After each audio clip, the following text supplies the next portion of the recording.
창세기 30장 41절에서 43절까지 말씀입니다.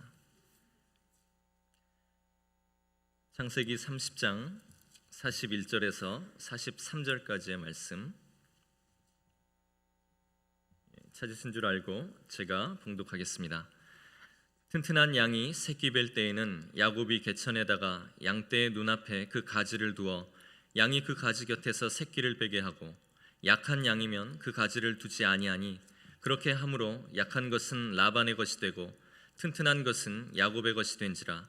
이에 그 사람이 매우 번창하여 양떼와 노비와 낙타와 나귀가 많았더라. 아멘. 하나님이 주신 기적이라고 하는 제목을 가지고 함께 은혜를 나누고자 합니다. 야곱이 라헬을 얻기 위해서 외삼촌 라반의 집에서 14년 동안을 무료로 봉사를 하게 됩니다. 14년 동안 라반의 집에서 봉사한 야곱은 레아와 라헬 그리고 두 여종 사이에 11명의 아들과 딸 하나를 얻게 됩니다. 후에 이제 베냐민도 얻게 되는 것이죠. 이제 많은 가족을 거느리게 된 야곱은 경제적으로 자립을 해야 되는 이러한 상황에 놓여지게 됩니다. 야곱은 자신을 고향으로 보내달라고 외삼촌 라반에게 제안을 합니다. 그러자 라반은 여호와께서 너로 말미암아 내게 복 주신 줄을 내가 깨달았노니 그대로 있으라, 그렇게 이야기를 합니다. 오늘 하나님이 라반의 집을 축복하신 것은 하나님이 함께 하시는 야곱 때문에 일어난 것임을 라반이 고백하게 됩니다. 30절에 보면 야곱이 외삼촌 집에 오게 될 때에 라반의 소유가 매우 적었다고 기록하고 있습니다. 그런데 야곱이 오고 나서 번성하여 가축이 때를 이루게 되고 이 모든 것이 다 하나님의 축복인 것을 라반이 고백하게 된 것입니다. 하나님은 기적의 축복을 주시는 분이십니다. 이삭이 그랄 지역에 거주할 때에 그곳에 기근이 들었습니다. 그러나 하나님은 기적을 베풀어 주실 때에 이삭이 그 땅에서 농사하여 그의 100배나 얻었고 여호와께서 복을 주심으로 그 사람이 장대하여 왕성하며 마침내 거부가 되었다고 성경은 말씀하고 있습니다. 하나님이 기적을 베푸시면 모든 자연의 조건을 초월하십니다. 환경과 시대와 모든 것을 초월하셔서 하나님이 기적을 베푸시기에 기적을 받는 자와 함께하게 될 때에 그 사람도 또한 기적의 은혜를 받게 되는 것입니다. 이러한 사실을 잘 알게 된 라반은 결코 야곱을 보내고 싶지 않았습니다. 야곱을 붙잡고 싶은 마음에서 야곱에게 품삯을 주겠다고 제안을 하게 됩니다. 이제까지 아무런 품삯을 주지 않고 종처럼 부려먹었던 라반이 야곱에게 품삯을 주겠다고 제안한 것은 얼마나 야곱으로 하여금 당황스럽게 했는지 알 수가 없습니다. 그러나 야곱은 기다렸다는 듯이 이 조건을 받아들인다고 했습니다. 오늘 라반의 집에서 계속해서 가축대를 볼보며 먹이겠다고 이야기를 합니다. 그러나 그 제안 가운데는 가축 중에 검은 점이 있거나 아롱지고 얼룩진 것이 태어난다면 내 것으로 달라고 제안을 합니다. 사실 양이나 염소 중에서 검은 점이 있거나 아롱진 색을 가지고 있는 가축은 별로 없는 것입니다. 유전자가 열성이기 때문에 태어날 확률이 매우 적은 것입니다. 이러한 사실을 한 라반은 선뜻 그 제안을 받아들이게 됩니다. 계약을 체결하고 난 라반은 또 술수를 쓰게 되죠. 35절 36절에 보면 가축 중에 아롱진 것이나 검은 색깔의 모든 것을 빼어서 자신의 아들들에게 줍니다. 그러니 야곱의 가축 중에는 검은색이나 아롱진 것들이 아무것도 없게 되는 것입니다. 더 이상 야곱이 치는 가축 중에 아롱진 것이나 검은 것이 나오지 못하도록 술수를 쓴 것이죠. 여기서 그친 것이 아니라 빼돌린 가축들을 야곱의 가축과 사흘길을 걸어서 가는 먼 거리에 그 가축들을 두게 하였습니다. 이는 라반의 욕심을 보여주는 것이죠. 야곱에게 자신의 가축 중 한 마리도 주지 않겠다고 하는 속셈을 보여주고 있는 것입니다. 그러나 야곱은 걱정하지 않았어요. 왜 그랬을까요? 베델에서 나타나신 하나님의 약속을 믿었기 때문에 그런 것입니다. 하나님은 야곱에게 내가 어디를 가든지 너와 함께 하시겠다고 약속을 했습니다. 또한 하늘의 이슬과 땅에 기름진 것을 아버지 이삭으로부터 축복을 받았는데 그 축복을 이루어 주실 것을 약속해 주셨습니다. 그래서 30절에 보면 야곱의 발이 이르는 곳마다 복이 임하게 되는 것을 체험했다고 기록하고 있는 것입니다. 야곱은 비록 아롱지고 점이 있는 가축을 얻는 일이 확률적으로 매우 힘든 것이지만은 하나님이 기적을 베푸신다면 이것도 어렵지 않다고 하는 믿음을 갖게 된 것입니다.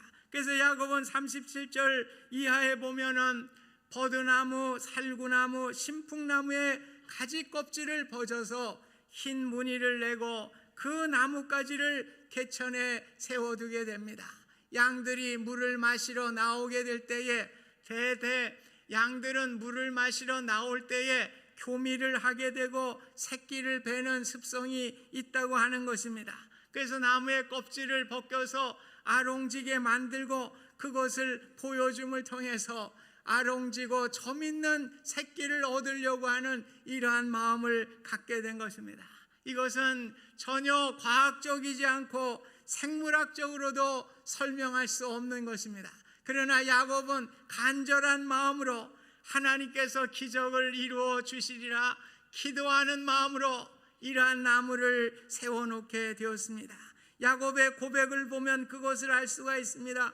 창세기 31장 10절에 내려가 보면 양떼가 새끼를 뵐 때에 내가 꿈에 눈을 들어보니 양떼를 탄 수양은 다 얼룩무늬 있는 것과 점 있는 것과 아롱진 것이었다. 오늘 양떼를 탄 순양이라고 하는 것은 교미할 때의 순양의 모습을 보여주고 있는 것입니다. 오늘 하나님은 꿈에 야곱에게 비록 흰 양이지만은 오늘 그 순양이 아롱지고 점박이가 되어 있는 것들을 보여주면서 이제 교미하게 될 때에 이 얼룩지고 점박이가 있는 양을 너에게 줄 것이라고 하는 모습을 꿈속에서 보여주신 것입니다. 그래서 31장 8절 9절에 보면 하나님이 이르시되 점 있는 것이 내 싹시 되리라 하면 온 양떼가 낳은 것이 점이 있는 것이고 또 얼룩무늬 있는 것이 내 싹시 되리라 하면 양떼가 낳은 것이 얼룩무늬 있는 것이 다 하나님이 만들어 주셨다고 말씀하고 있습니다. 하나님은 이같이 라반의 가축들을 빼앗아 야곱에게 주셨다고 분명하게 말씀해 주고 있습니다. 31장 7절에 보면 라반이 품삯을 변경하였다고 하는 것이 10번이나 나오고 있습니다. 하나님은 변경하며 조건을 바꾸게 되는 것이죠. 아마 라반이 점박이가 나오면 또 다른 것으로 이야기를 하고 아마 이렇게 해서 계속해서 10번이나 계약을 바꿨던 것을 우리가 볼 수가 있습니다. 그러나 하나님께서는 그 계약의 조건대로 점박이가 갖게 되면 점박이를 낳게 하고 얼룩무늬 있는 것을 갖게 하면 얼룩무늬가 낳게 하는 이러한 하나님의 축복이 함께 하였음을 야곱은 고백하고 있는 것입니다. 야곱이 돌보고 있는 가축 중에는 아롱진 것이나 검은 것이 하나도 없었습니다. 그럼에도 불구하고 야곱이 돌보고 있는 가축이 새끼를 낳을 적마다 모두가 아롱지고 점박이가 있는 가축으로 만들어 주셨습니다. 야곱은 튼튼하고 건강한 양이 교미를 할 때만 그 벗겨진 껍질의 나무를 보여주게 하였습니다. 그래서 튼튼한 양이 새끼를 가질 때에 그 튼튼한 양을 얼룩무늬와 검은색을 가진 양으로 만들어서 자기 것으로 만들었습니다. 또한 약한 양이 나오게 될 때는 그 나무를 보여주지를 않았습니다. 그래서 약한 양과 이러한 가축들은 다 야반의 것이 되는 이러한 결과를 가져오게 되었습니다. 온전히 하나님의 은혜로 이러한 기적을 이루게 되는 것을 우리가 여기 말씀을 하고 있습니다. 욥기 5장 9절에 보면 하나님은 헤아릴 수 없이 큰 일을 행하시며 기이한 일을 셀 수 없이 행하시는 분임을 말씀해 주고 있습니다. 그렇습니다. 인간의 힘이나 과학의 힘으로는 할 수 없는 일이지만은 하나님께는 불가능하지 없는 것입니다. 우리가 믿는 하나님은 무에서 유를 창조하신 창조주 하나님이시기 때문에 그런 것입니다. 에베소서 3장 20절 보면 우리 가운데서 역사하시는 능력대로 우리가 구하는 생각하는 모든 것에 더 넘치도록 더하실 주님이신 것을 말씀해 주고 있습니다. 오늘 하나님은 야곱이 구하거나 생각하는 것보다 더 넘치도록 기적을 베푸시고 은혜를 베푸신 것을 우리가 알 수가 있습니다.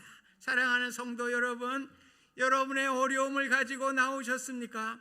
우리의 생각하는 것보다 더 넘치도록 기적을 베푸시는 하나님을 믿으시기 바랍니다. 믿음으로 나아갈 때 우리의 축복된 인생이 열려질 수 있기를 주님의 이름으로 소원합니다. 세상의 환경이나 지식이나 기술이 아니라 하나님의 능력으로 살아가시는 여러분들이 되실 수 있기를 주님의 이름으로 부탁드립니다. 야곱은 밧단 아람 외삼촌 라반의 집으로 올 때 아무것도 가지고 온 것이 없었어요. 오늘 어머니가 네 형 에서의 분이 풀릴 때까지 잠시만 거기 갔다 오라고 이야기를 했기 때문에 빈털터리로 삼촌 외삼촌 집으로 가게 되고 빈털터리로 시작한 인생이었습니다. 그런데 하나님이 함께 하심을 통해서 오늘 본문 43절에 야곱이 매우 번창하여 양떼와 노비와 낙타와 나귀가 많았더라. 하나님이 함께 하시니 야곱에게 기적이 베풀어졌고 큰 부자가 되는 놀라운 은혜를 허락해 주셨습니다. 모세는 하나님이 함께 하심이 얼마나 귀한 것인지를 알았던 사람입니다. 자신이 이스라엘 백성들을 구원하라고 부르실 때에 모세에게 아무것도 준 것이 없어요. 모세가 가진 것은 단지 지팡이 하나밖에 없었습니다. 요즘으로 얘기하면 핵탄두를 준 것도 아니고 어떤 최신의 무기를 준 것도 아니고 막대기 하나 주면서 내가 반드시 너와 함께 하리라 약속해 주셨습니다. 오늘 우리에게 가장 큰 무기는 무엇입니까?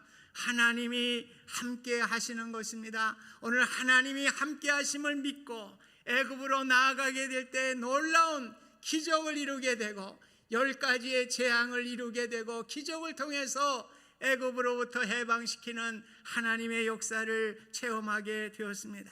역대하 20장에 보면은 여호사밧이라고 하는 왕의 이야기가 나옵니다.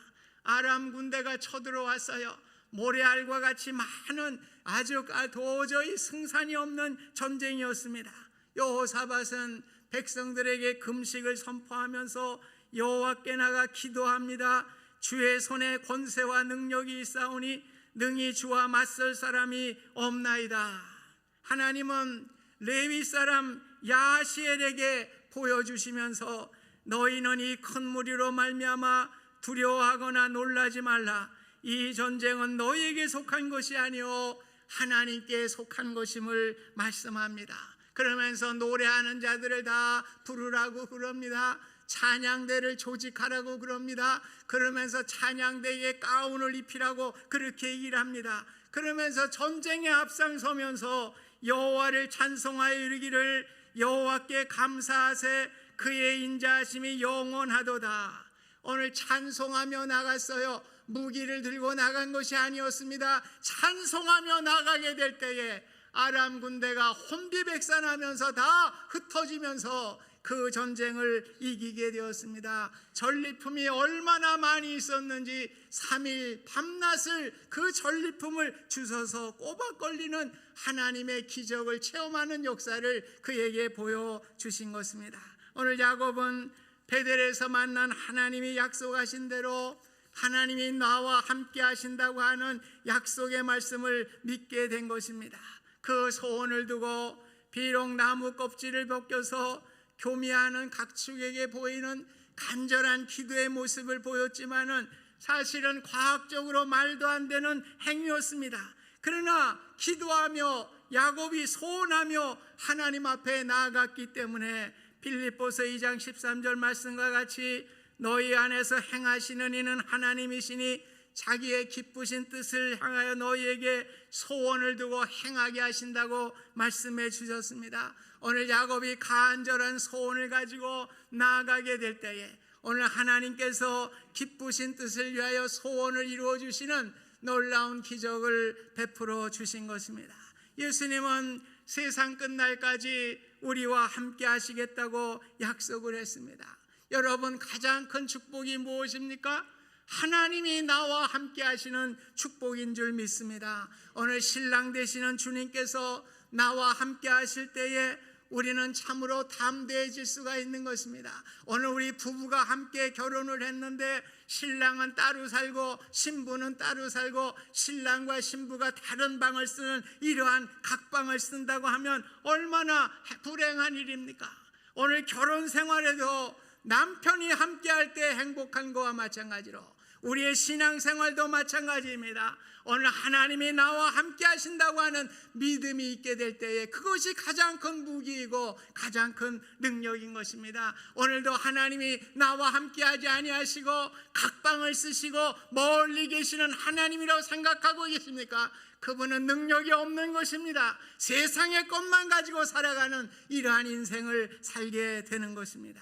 모세는 출애굽기 33장 16절에 보면 하나님의 백성과 그렇지 않은 백성의 구별이 하나님이 함께 하심으로 구분할 수 있다고 그랬습니다. 오늘 주예전에 나왔습니다. 여러분들이 믿는다고 이야기는 하지만은 하나님의 백성과 그렇지 않은 백성의 차이는 무엇입니까? 하나님이 함께 하심을 믿는 백성은 하나님의 백성인 것입니다. 그러나 오늘도 하나님이 함께 하심을 믿지 아니하는 그 사람은 하나님의 백성이 아닌 것입니다. 오늘 우리의 세상 사람들과 구별하는 것은 하나님이 나와 함께 하심을 믿는 자인 것을 모세가 고백하고 있는 것입니다. 요셉도 여호와께서 요셉과 함께 하심으로 그가 형통한 자가 되었다고 성경은 말씀하고 있습니다. 비록 형제들의 미움을 받아서 구덩이에 던져지고 노예로 팔려가고 보디발의 아내의 유혹을 뿌리쳐서 감옥에 갇힌다고 하였지만은 하나님이 함께 하심을 통해서 그를 높여주시고 애굽의 국무총리로 삼아주시고 그 모든 가족들을 흉년에서 구원할 수 있는 놀라운 은혜를 허락해 주신 것입니다. 야곱의 인생을 들여다보면 험악한 인생을 살았어요. 사랑하는 어머니와 헤어졌어요. 잠시 헤어진다고 생각을 했는데 영원한 이별이 되고 그 이후로는 어머니를 뵙지 못했습니다. 사랑하는 라헬을 얻기 위해서 14년 동안 모슴 생활을 하게 되었습니다. 한 푼도 받지 못하는 빈털터리 인생을 살았습니다. 그럼에도 불구하고 야곱이 가졌던 믿음은 무엇입니까? 베델에서 나타나신 하나님의 약속, 내가 너와 함께 하리라. 오늘 이 약속을 붙들 때에 오늘 믿음으로 모든 것을 이겨낼 수 있는 은혜를 얻게 된 것입니다. 인생의 삶이란 저와 여러분이나 누구나 다 어려운 삶이에요. 여러분들이 가정에 들어가면 괜찮아 보이는 가정도 다 어려움이 많아요. 이번에 제가 집회를 갔는데 사실은 제가 가려고 그런 게 아니라 제 친구가 고등학교 동창이 장로예요. 자꾸 오라고 그 조그만 그 개척교회인데 와서 좀 말씀 전해라고 그래서 제가 성화에 못 늦어서 이제 갔는데 어쨌든 작은 기업을 하니까 사는 거에는 지장이 없어요. 그 교회를 다 꾸려나가는 장로님이니까 그래서 그러나 겉으로 볼 때는 괜찮은 것 같은데 안으로 들어가 보니까 또 그 집에도 문제거리가 있고 기도 제목이 있고 염려거리가 있는 것을 제가 보게 되었습니다. 우리 인생은 다 염려거리를 가지고 살아가는 사람들입니다. 모든 사람들이 내 문제는 커 보이고 상대방의 문제는 작아 보이지만은 누구나 가슴 아픈 이야기를 가슴에 담고 살아가는 것이 오늘 인생의 모습인 것입니다. 그래서 우리의 인생을 큰 바다를 항해하는 일여편주라고 이야기를 했어요. 망망한 그 큰 바다에 떠나가는 나뭇잎과 같은 보잘것없는 존재가 바로 우리 인생의 모습입니다. 내 힘으로 내 노력으로 어떻게 바꿀 수 있는 것이 우리의 인생이 아닌 것입니다. 어려움을 만난다고 우리가 도피할 수도 없는 것이죠. 늘 나와 함께 하시는 하나님이 나와 함께 하신다고는 믿음이 필요한 것입니다. 모세가 부름을 받았을 때에 지팡이를 던지자 그 지팡이가 뱀이 됐어요. 그런데 그 뱀이 얼마나 무서웠던지 말이에요. 모세가 피했다고 그랬어요. 성경에 보면 아마 코브라가 됐는지 아마 큰 아주 독사의 뱀이었는지 모르겠어요. 무서우니까 그 광야에서 단련된 사람이 그 뱀 보고 피할 정도면은 굉장히 무서운 뱀이었으면은 틀림이 없습니다. 그런데 출애굽기 3장 4절에 보면 하나님이 그 뱀의 꼬리를 잡으라고 명령을 하세요. 저도 어릴 때 뱀 좀 잡아봤는데 말이에요. 산에 가서 이 짝대기 가지고 이 목을 잡지 누가 꼬리 잡기 큰일 나죠. 예, 목을 눌러야지. 목을 잡아야 되는데 하나님은 꼬리를 잡으라고 이렇게 말씀을 하십니다. 오늘 순종하며 잡았어요. 이 잡았다는 말이 아하즈란 말이에요. 정면 대결한다는 뜻을 가지고 있습니다. 오늘 우리는 믿음으로 정면 승부를 해야 될 때가 많이 있어요. 우리 인생이라는 것은 늘 선택의 여정입니다. 선택하고 결정하는 거예요. 오늘도 선택하고 결정해야 되고요. 내일도 여러분이 선택해야 될 문제가 생기고 결정해야 될 문제가 생기고 죽는 날까지 계속해서 이런 거예요. 근데 어떻게 하라는 거예요? 오늘 꼬리를 잡으면 죽어요. 죽는 것 같아. 그런데 하나님이 잡으라고 그러니까 오늘 그 꼬리를 잡게 될 때에 지팡이로 바뀌게 되는 역사가 일어나게 된 것입니다. 여러분, 우리가 믿음으로 선택하고 결정하는 일에 우리가 믿음으로 살면 안 될 것 같아. 믿음으로 하면 비즈니스가 쫄따당 망할 것 같아. 믿음으로 하면 사업이 안 될 것 같아. 믿음으로 하면 직장 생활이 안 될 것 같아. 그러나 그렇지 않습니다. 오늘 능력의 하나님이십니다. 오늘 하나님의 말씀으로 믿음으로 정면 대결을 해야 되는 것이죠. 선택할 때 세상의 생각이 아니고 세상의 방법이 아니고 하나님의 말씀으로 정면으로 승부하게 될 때에 능력의 하나님께서 우리와 함께 하시고 기적을 베풀어 주시는 것입니다. 오늘 인생은 그 맛에 사는 거 아니에요?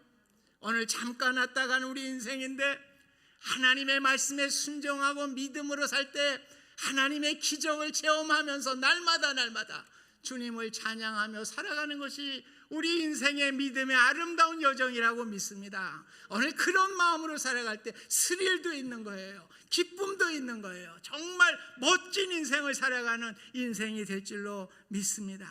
야곱은 비록 타향에서 종살이하는 어려움의 상황이었지만은 어려움을 피하지 않았어요. 하나님을 믿으며 정면 대결하며 나아갔습니다. 우리 인생의 어려움을 가지고 있습니까? 도저히 감당 못한 시험을 가지고 나오신 분이 계십니까? 오늘 하나님이 함께 하시면 되는 거예요. 오늘 하나님이 함께 하실 때에 우리의 당한 문제보다 더 크신 하나님이 나와 함께 하심을 믿게 될 때에 우리는 주저앉지 않게 됩니다. 용기를 갖게 됩니다. 믿음으로 나아가게 되는 은혜를 얻게 되는 것입니다. 하나님은 야곱에게 다시금 나타나시죠. 창세기 31장 3절 보면 여호와께서 야곱에게 이르시되 내 조상의 땅 내 족속에게로 돌아가라. 내가 너와 함께 있으리라. 오늘 하나님의 명령에 따라서 야곱은 자식들과 아내들을 약대에 태우고 하란에서 얻은 소유물을 가지고 약속의 땅 가나안으로 나아가게 됩니다. 오늘 하나님의 기적으로 많은 식솔과 재산을 가질 수 있었던 야곱에게 하나님은 가나안을 향하여 나아가라고 하셨습니다. 이 말씀은 마치 애굽에서 이주하여 400여 년 동안 살았던 이스라엘 백성들에게 가나안을 향해 출애굽을 명령하신 사건과 같은 사건인 것입니다. 성도의 삶은 이 땅에 살아가는 것 같지만은 나그네의 삶에 불과한 것이고 마침내 우리의 본향인 가나안 천국으로 돌아가야 한다고 하는 진리를 우리에게 말씀해 주고 있습니다. 우리의 삶의 궁극적인 목적지는 가나안 천국입니다. 천국을 향해 나그네로 살아가면서 하나님이 함께해 주심을 늘 믿으시기를 바랍니다. 오늘도 교회당을 나갈 때 우리가 선택해야 될 문제가 생길 거예요. 결정해야 될 문제가 생길 거예요. 인간적인 생각으로 하지 마시기 바랍니다. 세상적인 지식으로 하지 마시기 바랍니다. 여러분의 어떤 경험으로 하지 마시기 바랍니다. 오늘 하나님의 말씀을 붙잡을 수 있기를 바랍니다. 여호와 하나님께서 함께 하실 때에 못하실 것이 무엇이 있겠어요? 오늘 여호와 하나님을 믿으며 나아가는 우리의 믿음의 삶이 되시기를 주님의 이름으로 축복드립니다. 오늘 하나님이 함께 하심으로 하나님의 기적을 체험하게 되었습니다. 오늘 하나님의 기적, 오늘 우리의 인생 주의 그 나라를 가는 그동안 우리가 천국 가는 그 시간까지 늘 주님 붙드시기 바랍니다. 오늘로 행복한 사람 없어요. 또 내일 무슨 바람이 불어올지 몰라. 그 다음날 또 무슨 바람. 인생이라는 것은 계속 바람 부는 거고요. 풍랑이 있는 거예요. 이게 우리 인생의 모습인 것입니다. 그때마다 하나님을 의지하고 믿음으로 나아가시기를 바랍니다. 오늘 하나님이 함께하면 무엇이 두렵겠습니까? 오늘 하나님을 붙들고 우리의 인생을 나아가는 야곱의 삶이 되실 수 있기를 주님의 이름으로 축복드립니다. 은혜로우신 하나님 아버지, 야곱은 도저히 불가능한 상황이었지만은 하나님이 함께 하실 때 능히 이루실 것을 믿었습니다. 하나님이 나와 함께 하신다고 하는 약속을 붙들고 나아갔습니다. 저희들도 이러한 믿음 갖게 하시고 나와 하나님이 함께 하신다고 하는 믿음을 굳게 붙들고 우리의 인생을 살아가는 우리 모두가 될 수 있도록 하나님 축복하여 주시옵소서. 예수님의 이름으로 기도하옵나이다. 아멘.